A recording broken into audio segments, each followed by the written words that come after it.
alcalde, señora vicerrectora, Dolores, concejala de Cultura, y todos y todas, amigos, amigas, muchas gracias por estar, muchas gracias por invitarme y muchas gracias por acompañarme. De verdad que cuando me habló Pepe Jurado, que organizaba este curso, de no solo participar en el curso, sino de dar la lección inaugural, yo recordé cuando había venido otros años, pocas veces, a San Roque, pero me lo había pasado muy bien, había estado muy bien, y hacía años, creo que 6 o 7 años desde la última vez que estuve, pero cuando venía y entré en el taxi dije, de esta calle me acuerdo perfectamente, estas cosas que uno cuando vuelve a verlas después del tiempo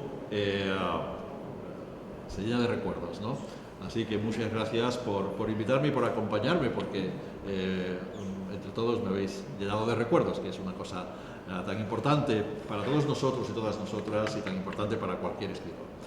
Y bueno, espero estar a la altura de las circunstancias en un acto como este, que supone la inauguración oficial de los cursos universitarios de San Roque, de la Universidad de Cádiz.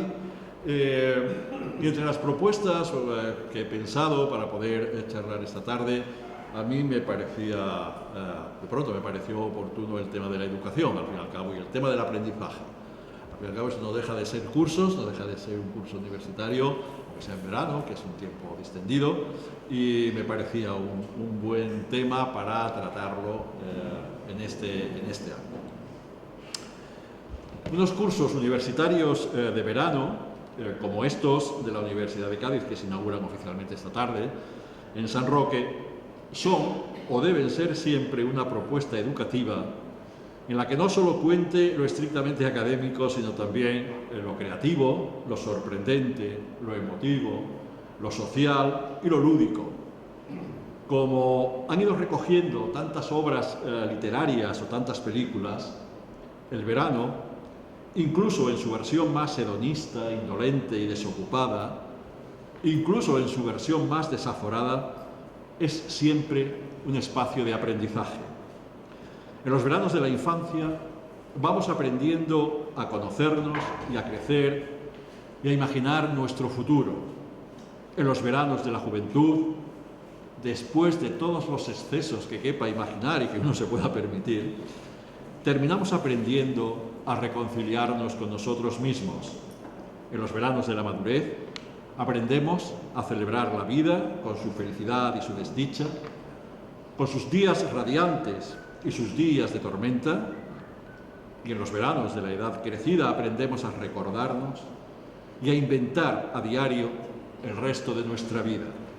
En verano, en ese tiempo distendido y luminoso, y gracias a la astuta y efervescente clarividencia que proporciona siempre el buen tiempo, es cuando mejor nos enseñamos, nos educamos a nosotros mismos para enfrentar el curso de la vida. No soy un educador, al menos en sentido estricto, y no soy un historiador ni un investigador.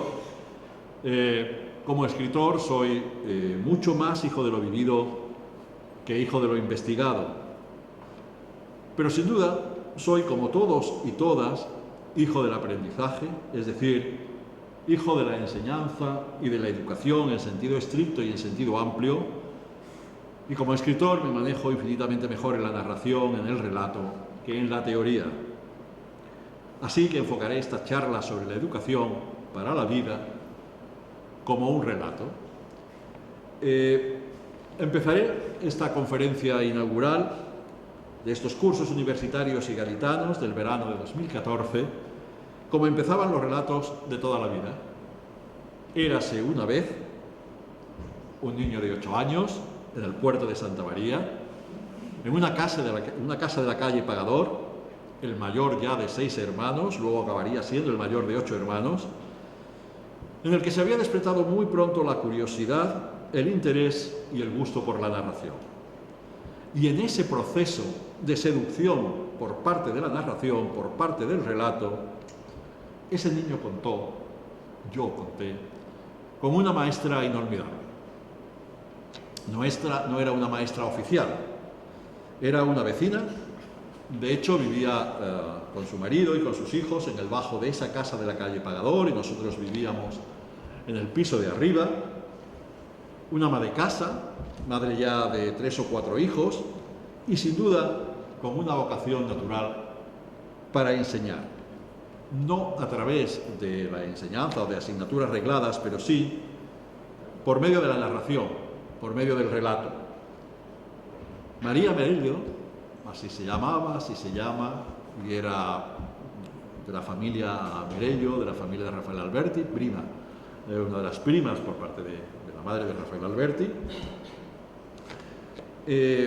Tenía el don de contar y además una pequeña biblioteca en la que abundaban en ediciones muy baratas vidas de santos.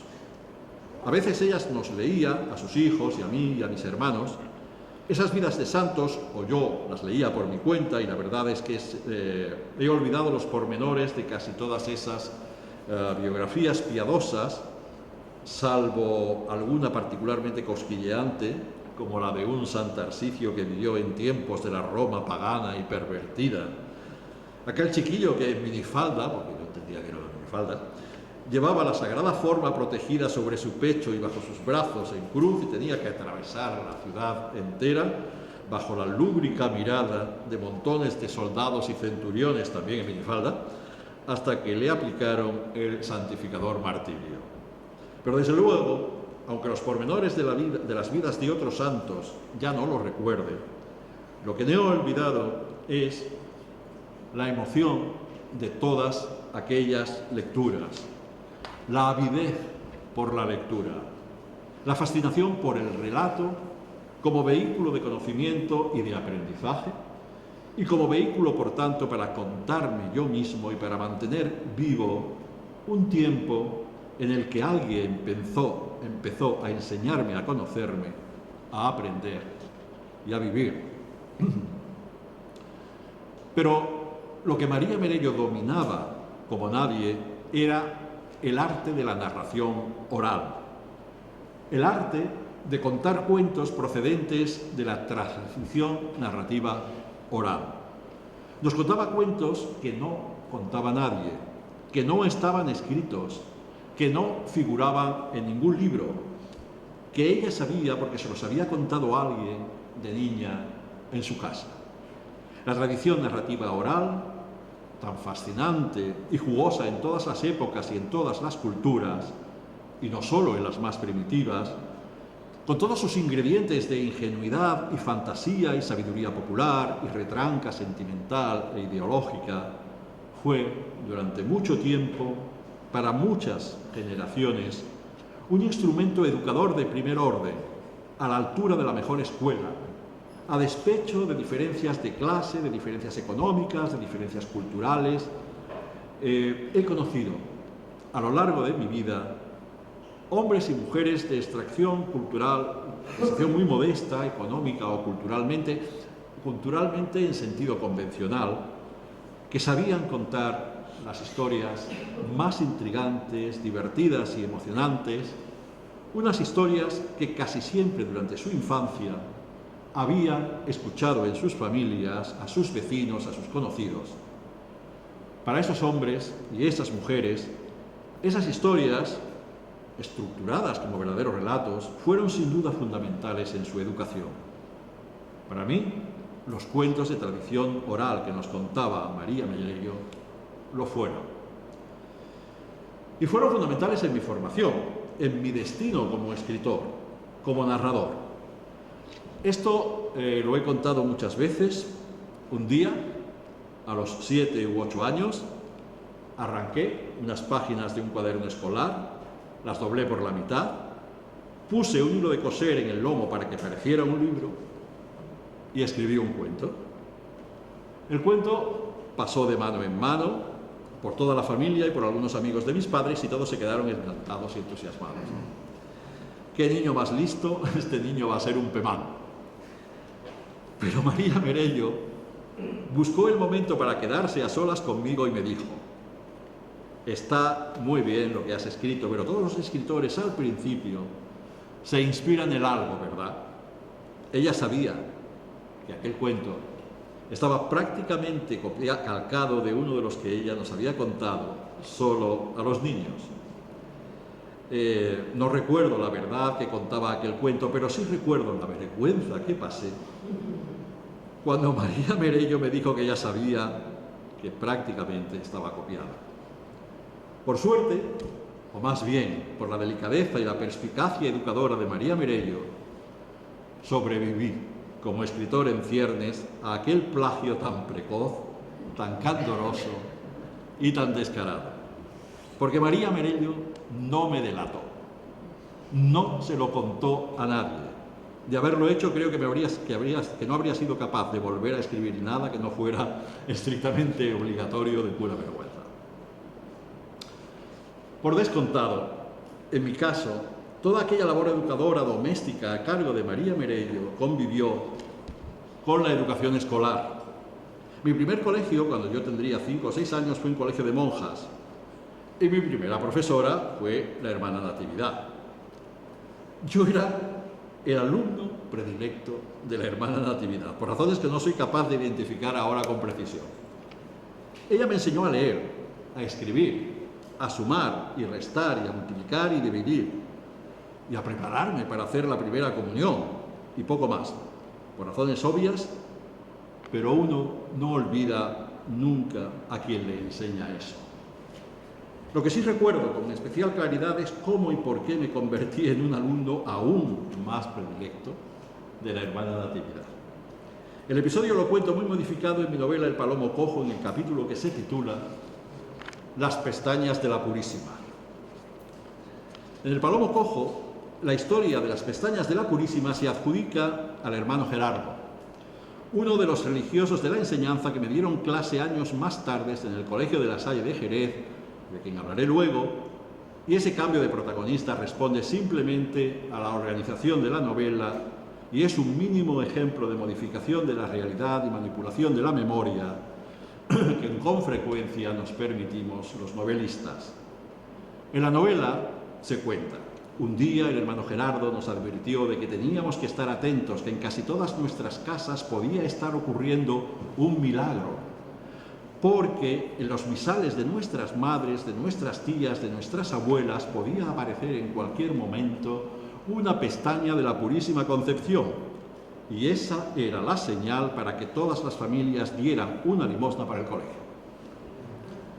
Las señoras que no hicieran caso corrían el peligro como castigo de que les salieran en los ojos orzuelos y llagas. Y como decía el hermano Gerardo, ¿quién quería que su madre tuviera los ojos como un leproso? Y cuando llegué a mi casa le pregunté a mi madre si había encontrado en su misal una pestaña de la Purísima. Y ella cometió una herejía, porque me dijo que eso era una trola y un sacaperras que se habían inventado los curas, que si en su misal había una pestaña no era ni de la Virgen ni de San Pedro, que sería de ella, de mi madre, porque las pestañas se le caen a todo el mundo cuando lee.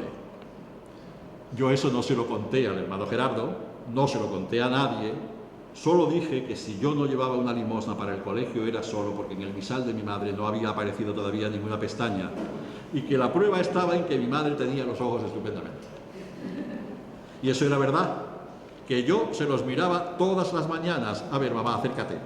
¿Tú de qué color tienes los ojos? Y no le salían ni llagas, ni orzuelos, ni grietas llenas de pus. Pero el hermano Gerardo nos dijo que sí, que si no salían esas cosas, era peor. Que a las familias que por avaricia no dieran limosna para el colegio, seguro que antes o después, le caía alguna desgracia. El hermano Gerardo, que en realidad se llamaba así, me dio a mí clases en primero y segundo de bachillerato, y a esa edad ya no nos contaban a los chicos ñoñerías del calibre de las pestañas celestiales.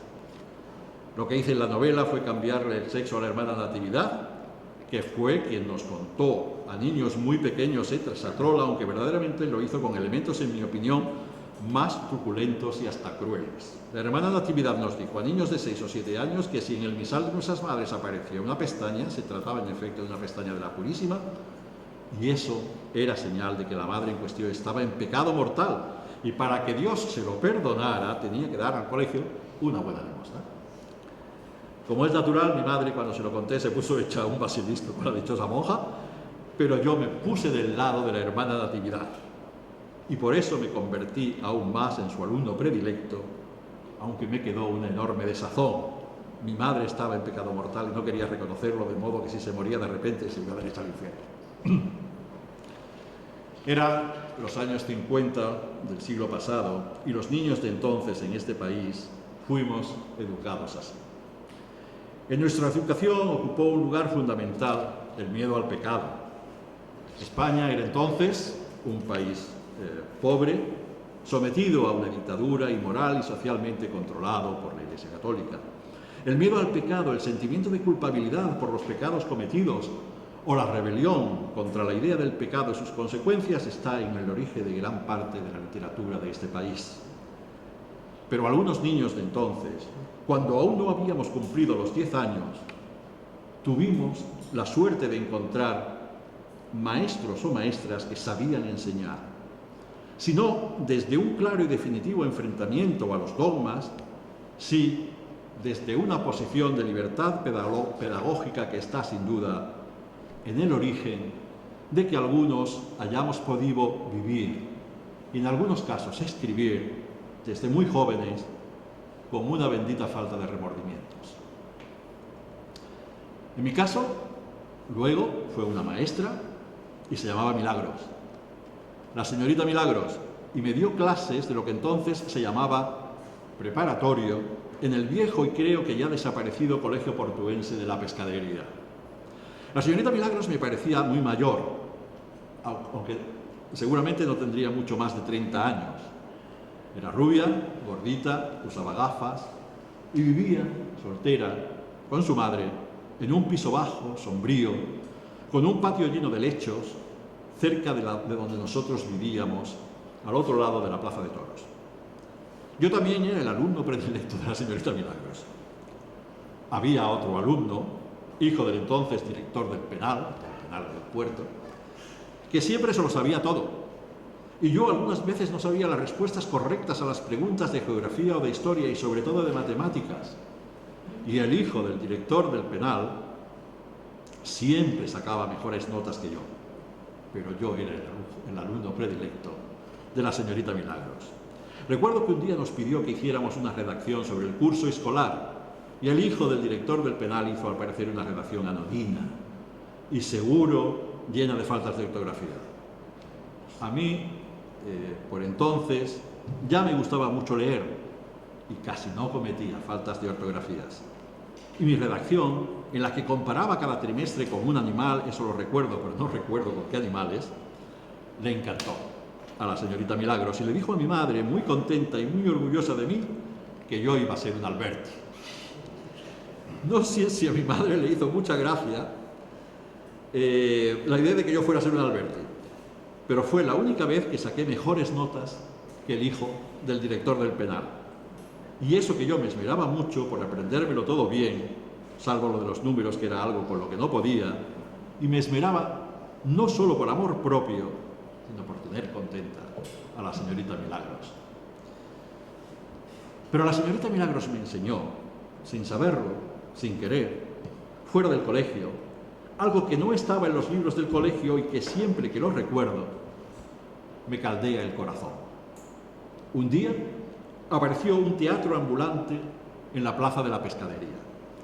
Era una carpa bastante destartalada, con una tarima y unas cortinas de color granate por todo el escenario y toda decoración, y unos bancos corridos para que nos sentáramos el público, para que se sentara el público, y la compañía estaba formada por un señor muy mayor, seguramente más joven de lo que soy yo ahora, una señora también muy mayor, la hija de ambos, de la edad de la señorita Milagros, el marido de la hija, un hombre muy delgado pero que hacía en la obra que representaba un personaje muy gracioso, y otro hombre de la edad del marido de la hija de la familia y que en la obra hacía de príncipe y al que yo no conseguía encajar en la familia.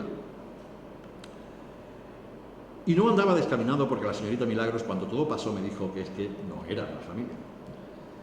La obra que representaba era un cuento de padres crueles que tenían encerrada en su castillo a su hija en edad de merecer para que no tuviera pretendiente de su edad porque querían casarla con un hombre más rico, por el hombre más rico de su reino.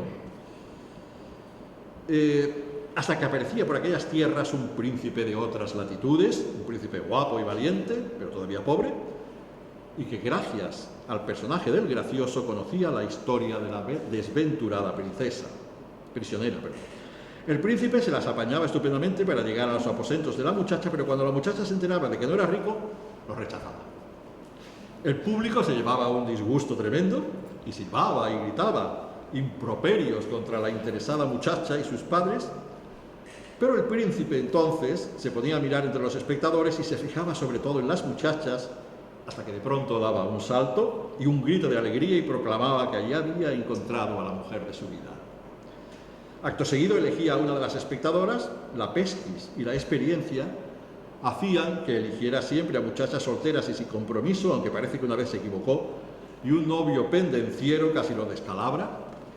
Se iba derecho a por la elegida, la cogía en brazos y salía con ella en brazos de la carpa para ser felices y comer perdices. Aquella tarde en que la señorita Milagros nos llevó a ver la función, el príncipe escogió, cogió en brazos y se llevó en brazos a la señorita Milagros. El príncipe y la señorita Milagros se vieron algunas tardes después de la función, pero un buen día la carpa desapareció y la señorita Milagros siguió dándonos clases como si nada hubiera pasado. Pero yo intuí que la señorita Milagros estaba triste. Así que arranqué unas hojas del cuaderno del colegio, las doblé, les puse un hilo de coser en el lomo para que pareciera un libro y escribí una obrilla de teatro en la que una maestra con gafas conocía a un príncipe que se la llevaba en brazos por montones de países del mundo para ser felices y comer perdices. Comprendo que por ese camino yo no terminaría siendo un García Lorca, pero la señorita Milagros se emocionó mucho cuando le regalé la obrilla de teatro y yo aprendí que escribir sirve también para emocionar y para consolar y para ponerse del lado de quienes más sufren y peor lo pasan. Cuando un año, en el Festival de Cine de Turín, un travesti que controlaba las entradas, creo que esta mañana lo he contado, me dijo que mi libro 7 contra Georgia era su libro de cabecera y que siempre lo leía cuando estaba triste o le atacaba el insomnio.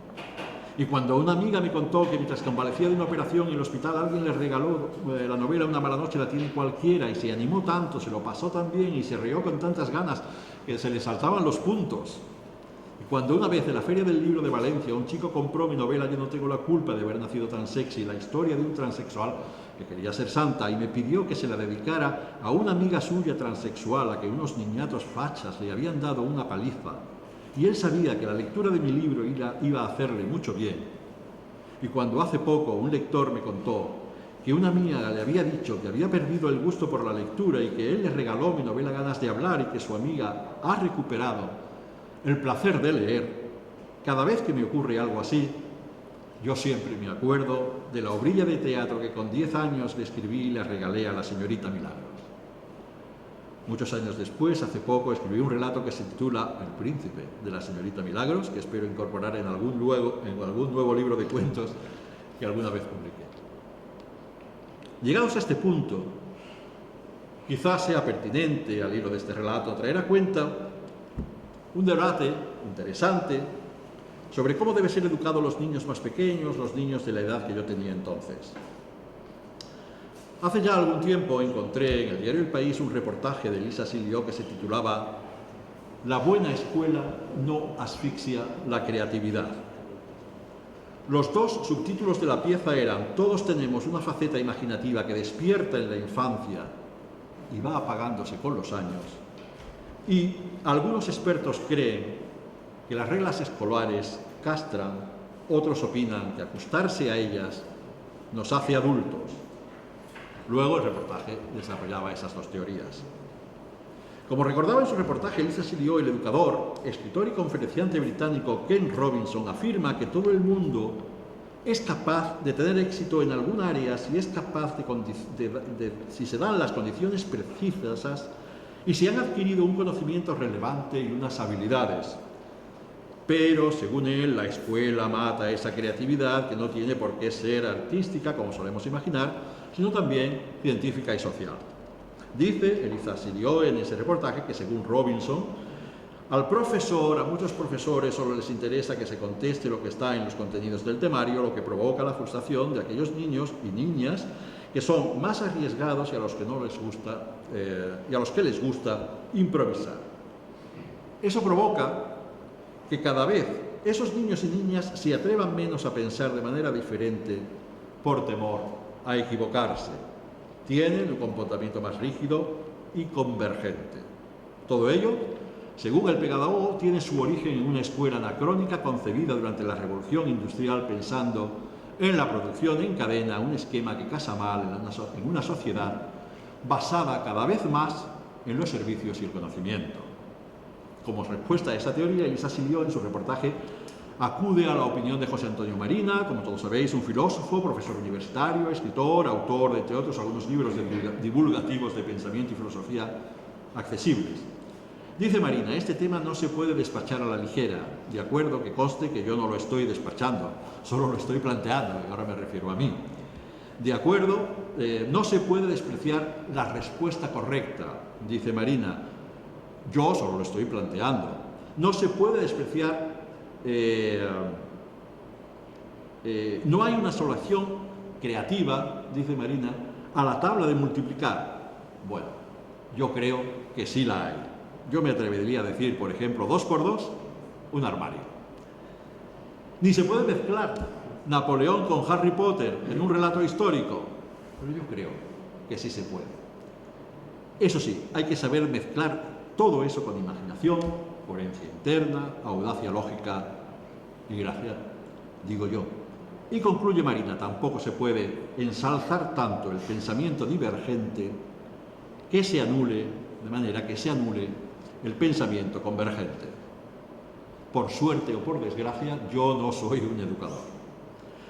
Yo he sido siempre, sobre todo, un educando, un aprendiz.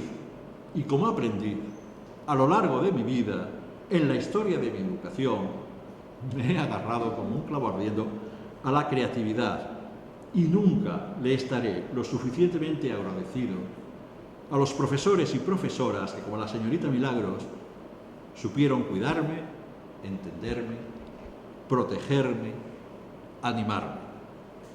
El hijo del director del Penar del Puerto siempre se sabía las respuestas correctas, pero yo era el alumno preferido de la señorita Milagros. Yo era ya adicto al pensamiento divergente. Naturalmente, Elisa Silió, en su reportaje, acude a la opinión de expertos que proponen pues, un saludable, como siempre, término medio, ¿no? Cita a Beatriz Valderrama, la autora de Creatividad Inteligente, Guía del Emprendedor, que dice: la escuela fagocita la creatividad si tiene un punto de vista tradicional y se aplica la metodología de siempre, pero sí que hay profesores que saben desarrollarla. O Carolina Sharp, que en su artículo Desarrollando la creatividad infantil, ¿qué podemos aprender de la investigación?, escribe que se debe tolerar la ambigüedad, plantear preguntas con distintas respuestas, animar a la experimentación y a la persistencia y felicitar al niño ante una contestación inesperada. También supongo, digo yo, si un niño dice 2 por 2 un armario. Aunque el alumno tiene además que aprender a juzgar cuándo es apropiado divergir y cuándo debe mostrarse de acuerdo. Debo reconocer que a mí siempre me pareció y me sigue pareciendo apropiado divergir. En ese reportaje, del que apenas estoy utilizando y reproduciendo algunas pocas citas, el trabajo es más amplio y rico en información y planteamientos. Silió dice que es indiscutible que la infancia es la mejor edad para aprender a aprender y para sentar las bases de la cooperación y la resolución de problemas, pero que hay quien ha empezado a poner en duda que sea la etapa de la vida más creativa. Un señor de Yale lo plantea así, Hay también informes que dicen que la creatividad crece cuando eres adulto porque te conoces mejor a ti mismo, conoces mejor tus emociones. En cualquier caso, yo me iría haciendo adulto, iría conociendo mis emociones y desde luego intentaba seguir siendo creativo y casi siempre con una creatividad con dosis de divergencia. El ingreso de bachillerato lo hice en el Instituto Luis Coloma de Jerez, entre otras razones porque nos mudamos a vivir a Jerez. Y en mi ficha escolar, que alguien rescató no sé con qué motivo, al cabo de mucho tiempo pude comprobar que, aunque aprobé, no siempre había acertado con las respuestas correctas. No eran en absoluto las notas de un empollo. Claro, que sí podían ser perfectamente las notas de un genio. A fin de cuentas, hay una enciclopedia de malos alumnos y rebeldes que llegaron a genios, que también Elisa Silió recoge en ese reportaje, y en la que figura un listado de grandes nombres de las artes y las letras que fueron, antes o después en la historia de su educación, y de una manera u otra, alumnos raros, malos, mediocres. Por ejemplo, el físico Stephen Hawking, el padre de la álgebra moderna Évariste Galois, el premio Nobel de Medicina Jean Gourdon, la escritora Agatha Christie, que es, por cierto, la única mujer de esa lista, Thomas Edison y pintores como Dalí, Picasso, Cézanne, Leonardo, escritores como Dumas y Balzac, mandatarios como Napoleón y Churchill, y en nuestra época actual gente tan exitosa como Bill Gates y Steve Jobs. Todos ellos fueron malos alumnos, por lo visto, también yo. Mi fuerte, ya digo, era la creatividad. Y en eso también conté con la complicidad voluntaria o involuntaria del ya citado, aunque fuera de lugar antes, hermano Gerardo, que me dio clases de gramática, literatura y religión en primero y segundo de bachillerato de entonces en el Colegio de La Salle de Jerez. El hermano Gerardo era devoto de Platero y yo, de Juan Ramón Jiménez. Era tan devoto que yo al menos llegué a saberme Platero y yo casi entero de memoria. En ese tiempo, una de mis hermanas, Lucía, era muy pequeña y no sé por qué a mí me dio por escribir algo sobre mi hermana Lucía. En esa ocasión no arranqué hojas de ningún cuaderno, ni las doblé, ni les puse en la loma a un hilo de coser para que pareciera un libro, sino que utilicé un cuaderno entero escolar, de aquellos que tenían tapas de hule, y las tapas eran de color burdeos, y escribí un texto de prosa poética que titulé Nada creativamente, Lucía, y que con solo una pizca de creatividad empezaba así. Lucía es pequeña, morena, suave. No puse peluda, porque a mi madre no le habría gustado un pelo, supongo.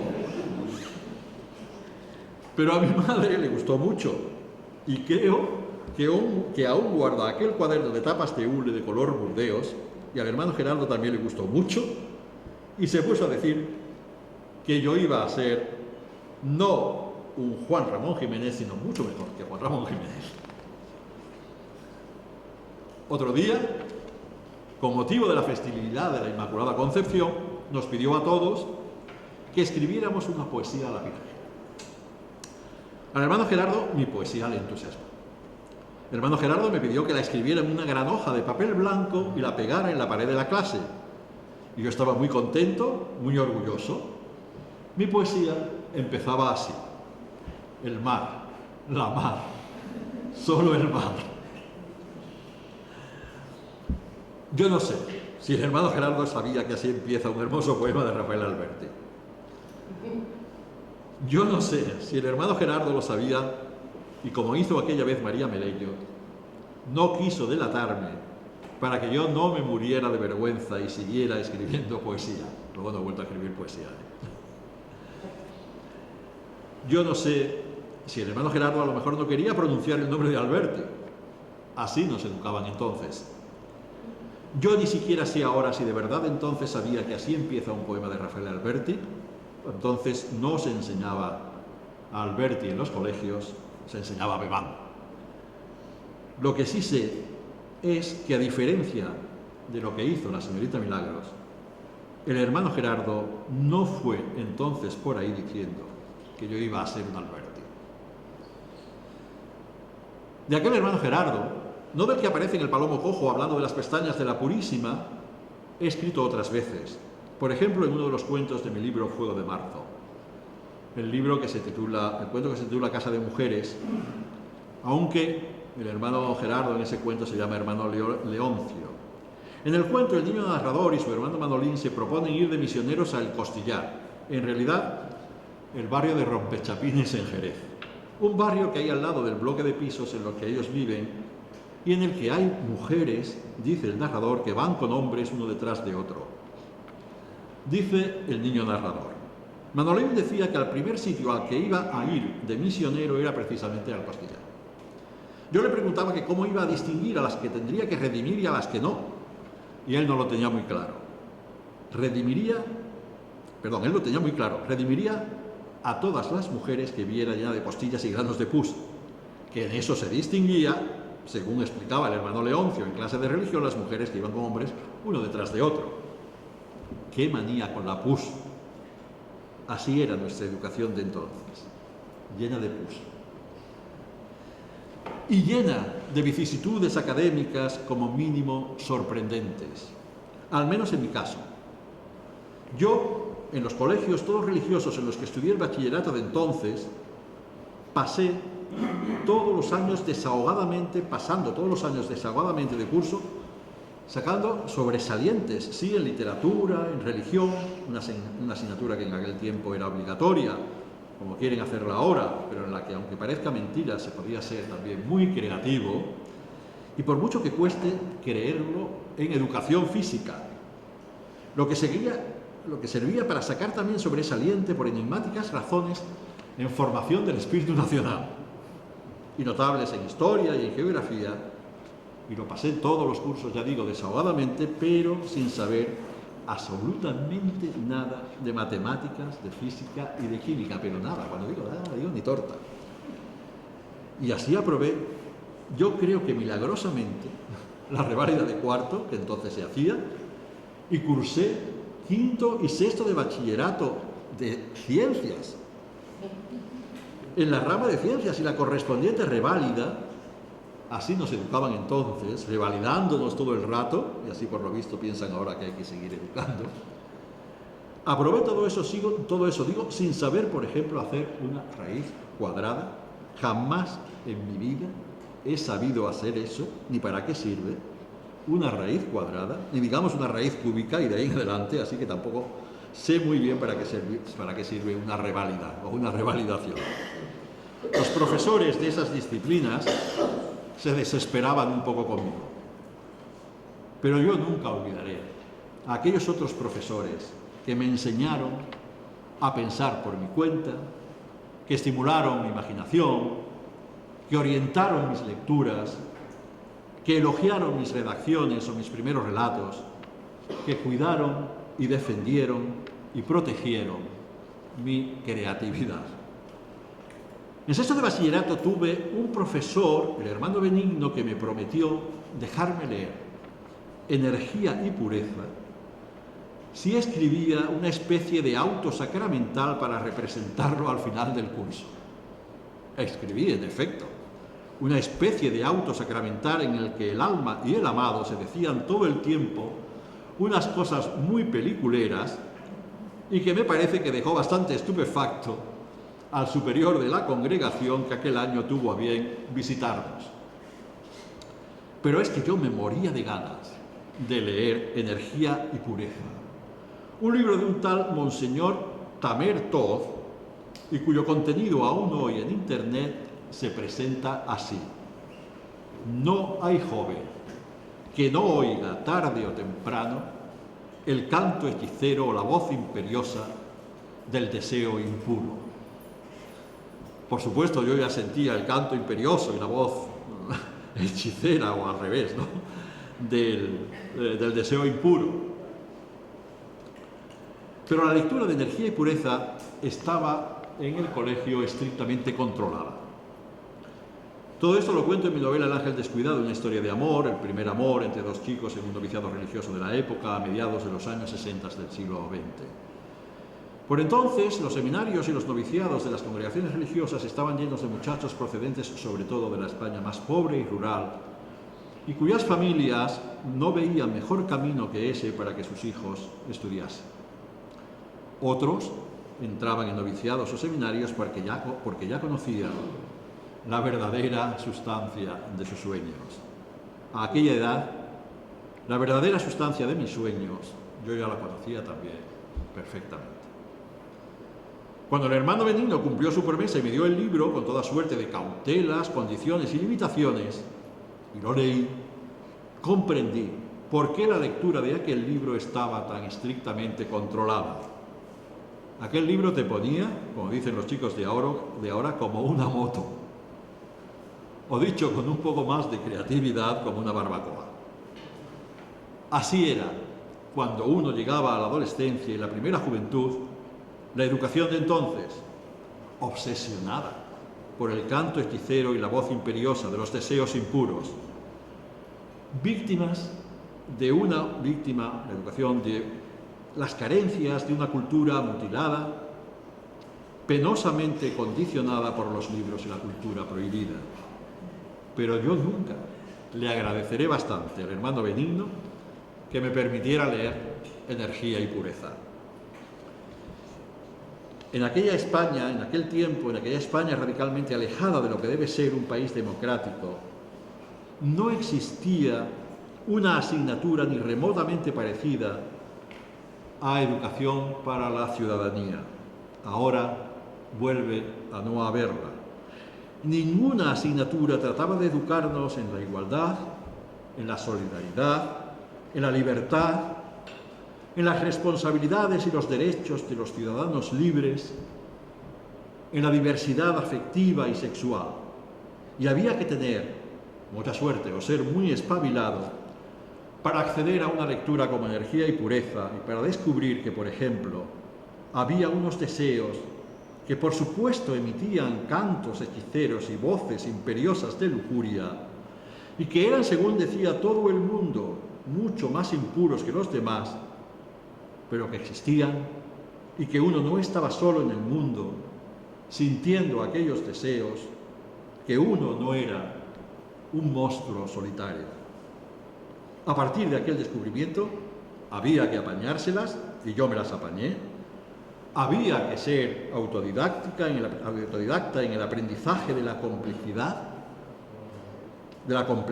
y en la búsqueda de la dignidad de la propia sexualidad y de las propias emociones, aunque fueran diferentes, y yo lo fui, y a veces suspendí, y a veces aprobé, y alguna vez saqué sobresaliente, y siempre fui pasando curso, pero hubo chicos y chicas homosexuales, bisexuales, o en conflicto con su género externo y con su identidad sexual, que en esa lucha por el aprendizaje a solas, suspendieron para siempre.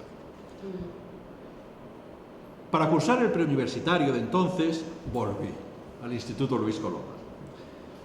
Y tomé una decisión drástica y temeraria, pero inevitable: pasarme de ciencias letras y estudiar y aprobar, por tanto, latín y griego de quinto y sexto de bachillerato. Lo aprobé todo, la verdad. La verdad es que no sé muy bien cómo, pero lo aprobé. En aquel tiempo, finales de los años 60, en el Instituto Coloma, ya éramos chicos y chicas yeye. Ya empezábamos a conocer, por puras filtraciones más o menos interesadas del régimen franquista, lo que había al otro lado de los Pirineos en materia de costumbres, de vestimenta, de idiomas, de música, de cine, de literatura y también de deseos y emociones. Ya empezaba a ser verano en este país cuando correspondía. Para examinarme de preuniversitario, bueno, estoy quedando como un alumno no malo, sino lo peor. Los alumnos de la provincia de Cádiz teníamos que ir a la universidad, allí a Cádiz. Aprobé a la primera la prueba común y en la prueba específica, latín y griego, naturalmente me suspendieron. Me suspendieron una vez, 2 veces, 3 veces. La verdad es que aunque los aprobara en el Instituto Coloma, aquellas asignaturas las tenía cogidas con alfileres. Pero después de que me suspendieran la primera vez y mientras esperaba las siguientes convocatorias de exámenes, cada 6 meses, mientras estudiaba en mi casa, incluso llegué a albergar el muy peregrino propósito de aprenderme de memoria la Ilíada y la Odisea para poder acertar con la traducción de los textos que nos pusieran en los exámenes, tomé otra decisión: hacer el servicio militar. entonces era obligatorio, lo hice como voluntario, es decir, 18 meses de mili, en el cuartel de artillería antiaérea de Jerez, y lo sobrellevé lo mejor que pude, pero durante el servicio militar conocí por primera vez de verdad la satisfacción y la emoción de enseñar. En el servicio militar me hicieron, como a todos a los que tenían algunos estudios, cabo. Sin duda, fui el cabo más atípico del ejército español de todos los tiempos. Me sentía incapaz de mandar, así que decidí manejar a los soldados de mi compañía por consenso. Seguramente el concepto menos castrense que pueda imaginarse. Y me salió bien.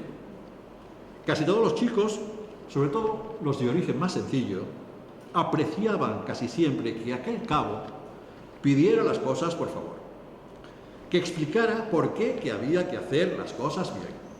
Por ejemplo, que había que limpiar bien los dormitorios y las letrinas, que hacía la vista gorda cuando se podía hacer la vista gorda sin perjudicar a nadie.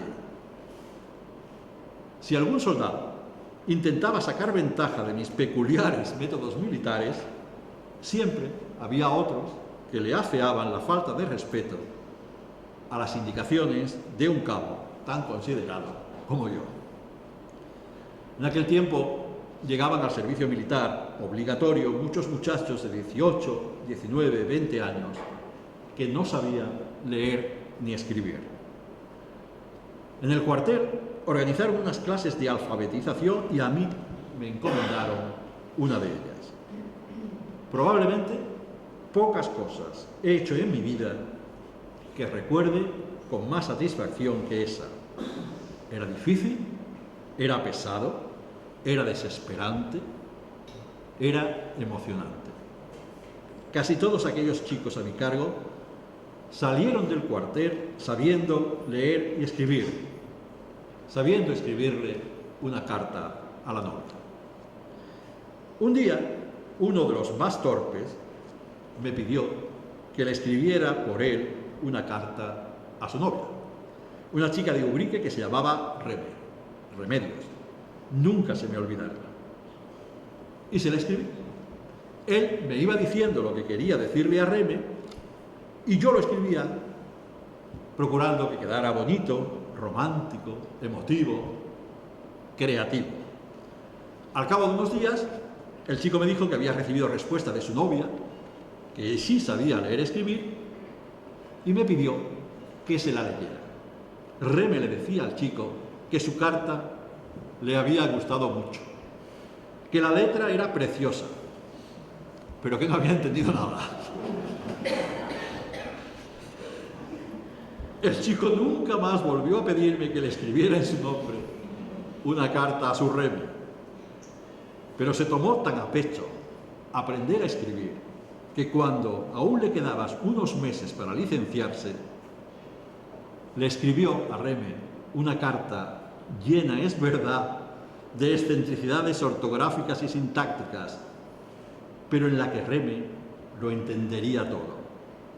Cuánto la quería su novio, cuánto la echaba de menos, cuánto pensaba en ella, qué ganas tenía de verla, qué bien iban a estar cuando él terminara la mili.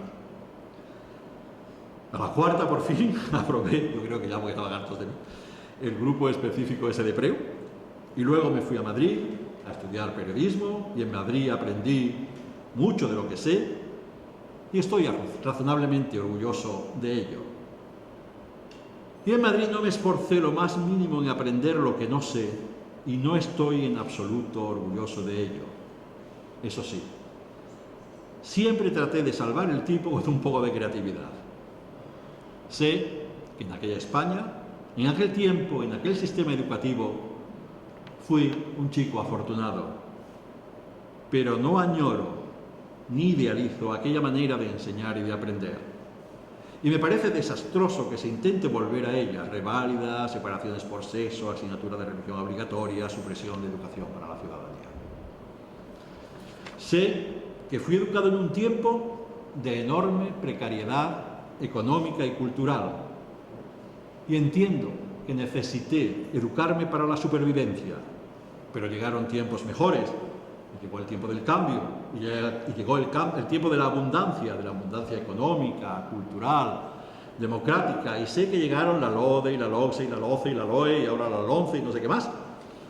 Pero sé que siempre hubo y habrá educadores que siempre supieron y siempre sabrán cómo educar para el cambio, para la abundancia y para la crisis, y ojalá llegue pronto el momento en el que nunca más haya que educar para la supervivencia, a pesar de todas las calamidades que están cayendo en estos tiempos sobre la educación en general y la educación pública en particular.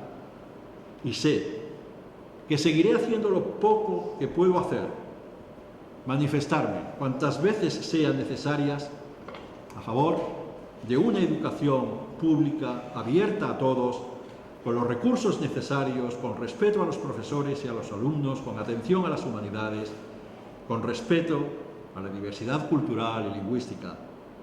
Pero nunca olvidaré a los profesores y profesoras que consiguieron que, a pesar de todas las carencias, empezara a creer en mí mismo. Sé muy bien que las respuestas correctas son importantes. Sé que los profesores y profesoras que exigen las respuestas correctas merecen ser recordados con el mismo afecto y gratitud que los que cuidan y fomentan la creatividad. Sé que el hijo del director del penal del puerto siguió siendo invencible en las respuestas correctas y habrá llegado a ser un excelente profesional en alguna disciplina tan asombrosa como el derecho, la ingeniería, la arquitectura, la medicina y la física. Y sé que aunque quisiera y no quiero, no podría cambiarme por él.